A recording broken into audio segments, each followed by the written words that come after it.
God, you guys are so freaking needy.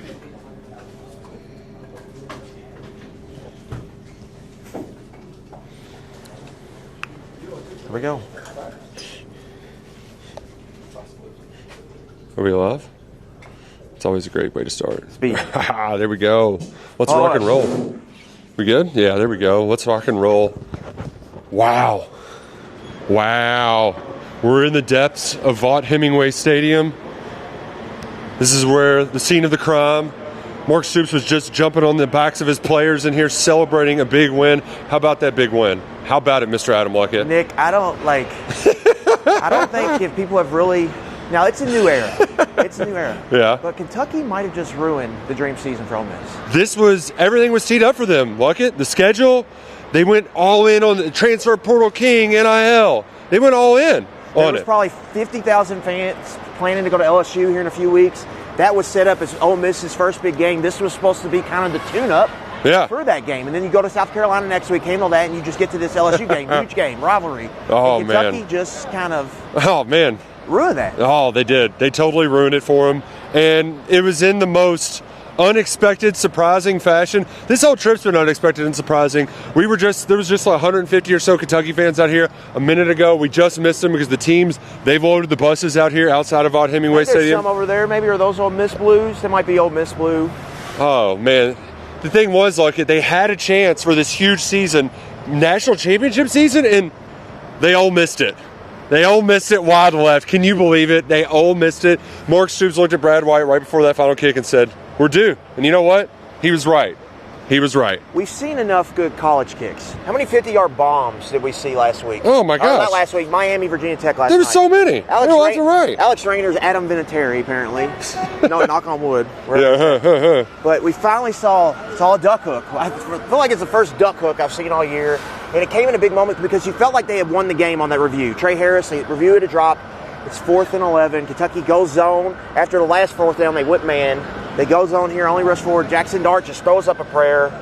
Christian Soares unable to make a play on the football, but importantly, to get him on the ground was really important in hindsight. To not go for the football. They're on their way to State Street. Ground, and then that set up the chance to get a stop there late. And really, it was a game Kentucky deserved to win. It was the second time this season in an SEC game. I really thought they deserved to win, and it would have been tough to lose that one.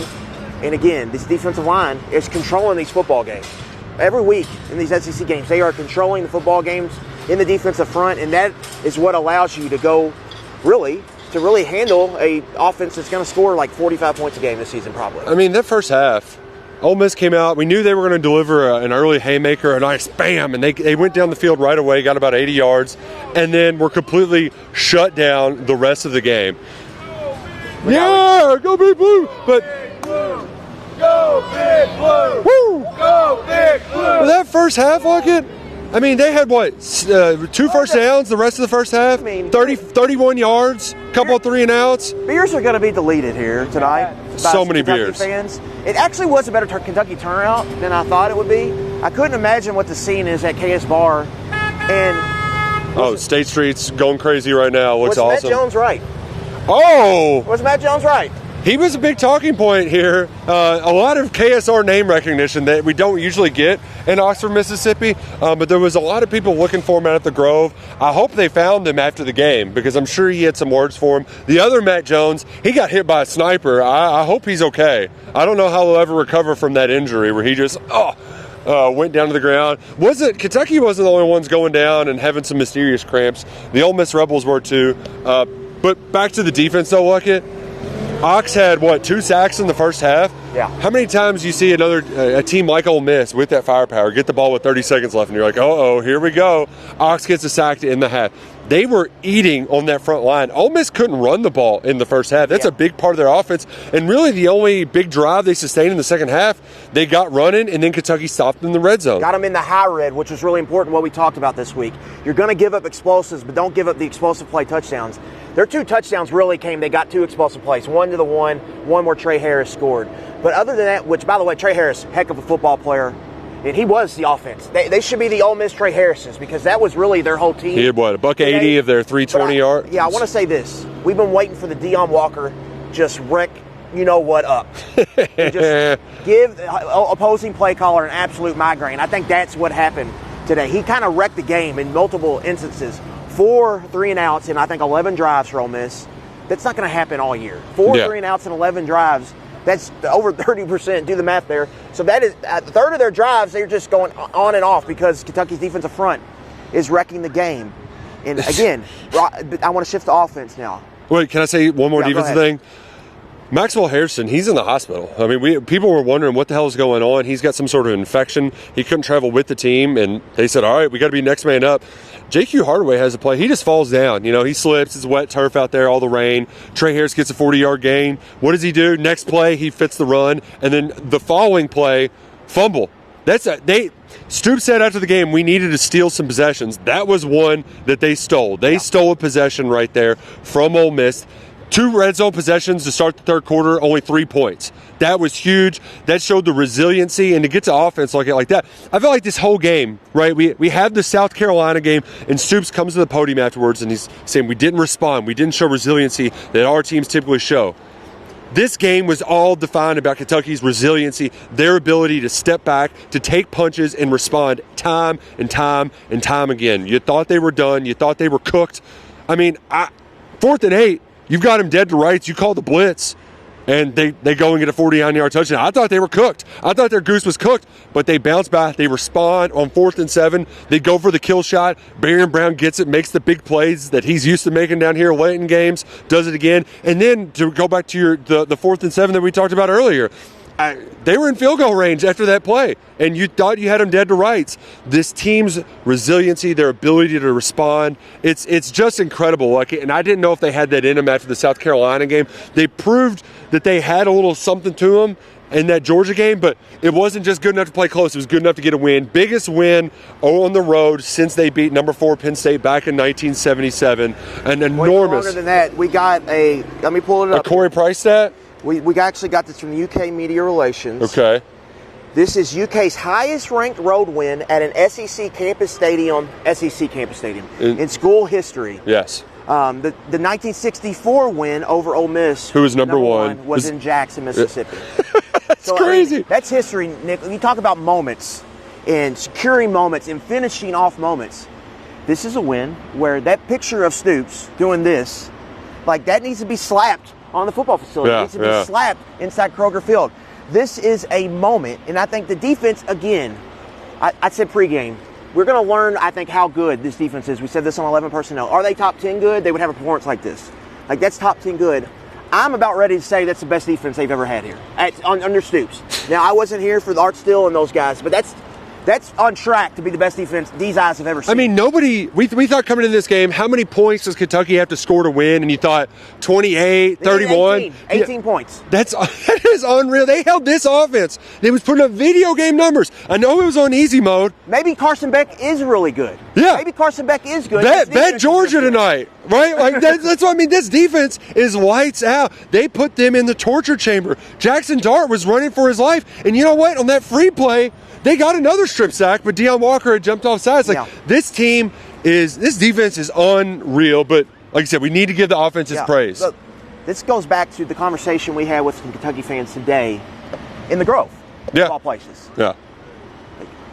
You know, it goes back to the Georgia game. They did what I didn't think they could do, which is line up, play rock'em, sock'em, robots football with Georgia. They stick their feet in the mud and stick up the middle finger and say, come here, I'm going to fight you for 60 minutes. And that is Mark Stoops football. Yep. That is like, when they had Benny Snell, that is how they played football. They just didn't really have a defense that's good other than 2018.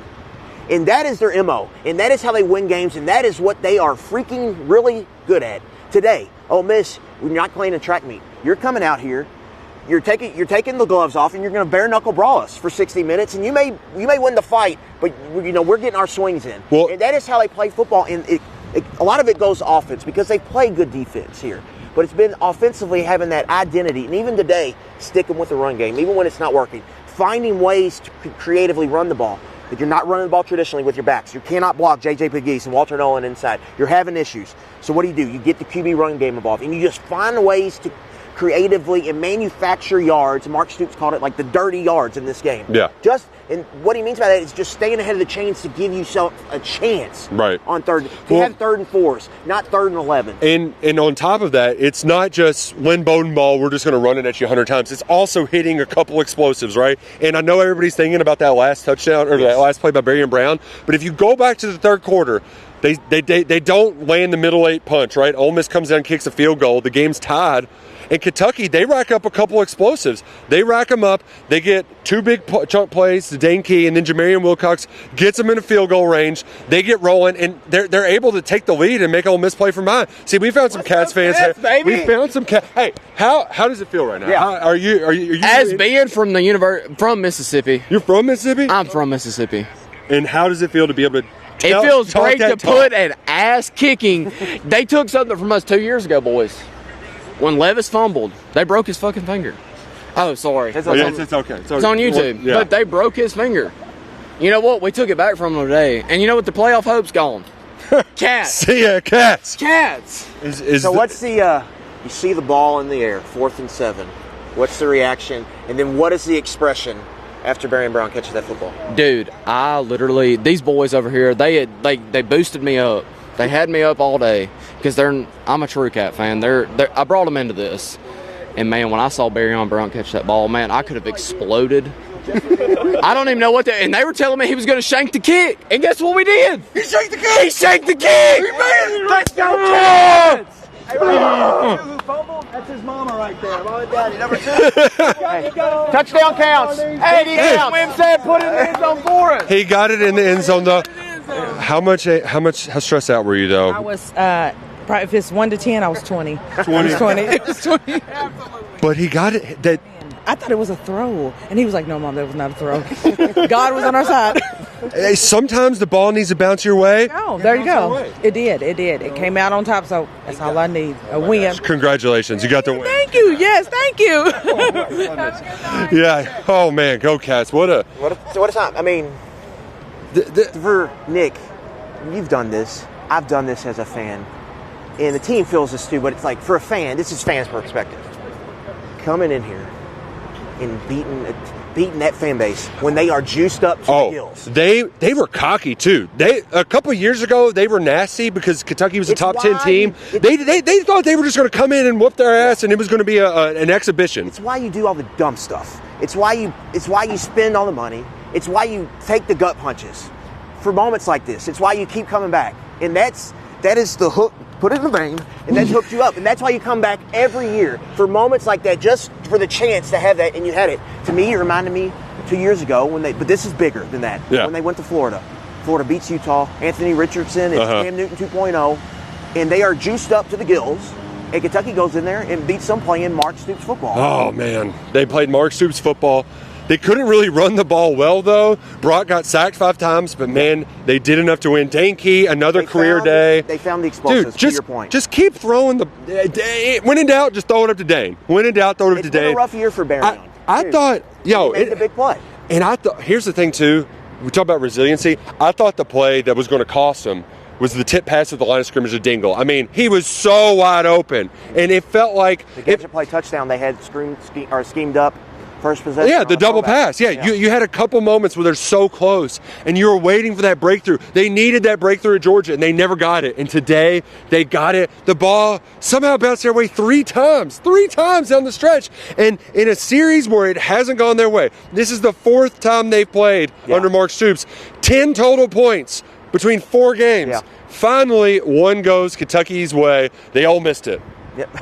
I'd say. When's the last time Kentucky won a game on a missed field goal? Well, I don't know, Peak. You're the master on how the bad bounces. Because Peak's, y'all, preview KSR YouTube channel. Peak's been doing extensive research on bad luck. Kentucky has been unlucky, and Mark Stoops was right. He told Brad White before that final kick, we're due. Kentucky got it done. Luckett. We got to go do some more work. This has been fun. We were hoping to be in the Grove, but it's a little bit crazy. Like, we had a bunch of people out here. They all left, so we aren't in the middle. We aren't amongst them. We're going to go get amongst them, but we hope you enjoyed us talking. I really enjoyed hanging out with our guy from Ole Miss. Nobody's happier than the guy from Mississippi who's a Cats fan, who got it done. Oh, C-A-T-S, Cats. Woo! That's a wrap. Enjoy this win. Drink it up, BBN. Dude.